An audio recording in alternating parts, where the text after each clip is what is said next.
I could speak directly to Black women who feel unheard, I would say very emphatically that being unheard could cost you your life.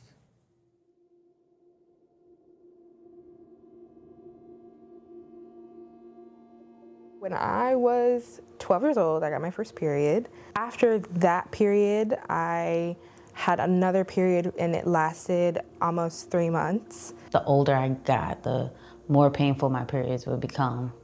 And it's like unbearable, where I literally call out to work because I'm in so much pain and I just can't do it. I was having chronic pain to the point where I would not go to school for 2 days every month because of my periods. Around the time I started having issues with my periods became heavy. The blood flow during my cycle was heavier than normal. I was passing blood clots like the size of my hand.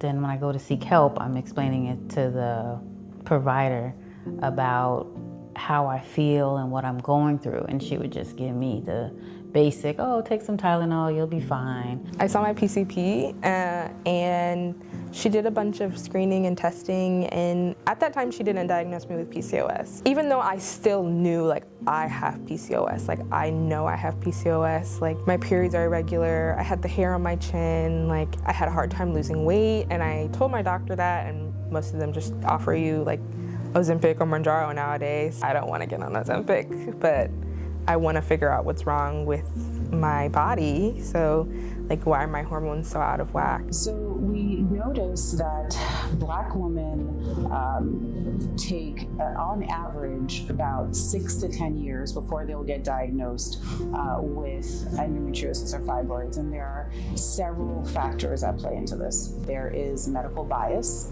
that is very real in the healthcare system. There is also a real need for better access to care. And so Black women, unfortunately, tend to be underinsured or not insured more often than their white counterparts, and they therefore are not going to have the same access to the type of providers that can get them the diagnosis faster.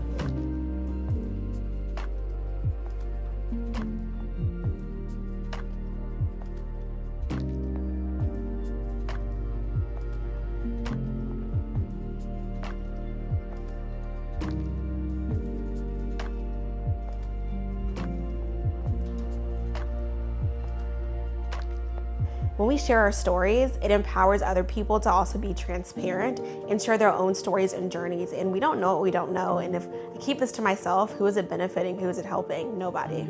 My younger self already built up the courage to go to the doctor and say, hi, hey, I have this issue, and they told her, you don't have this issue.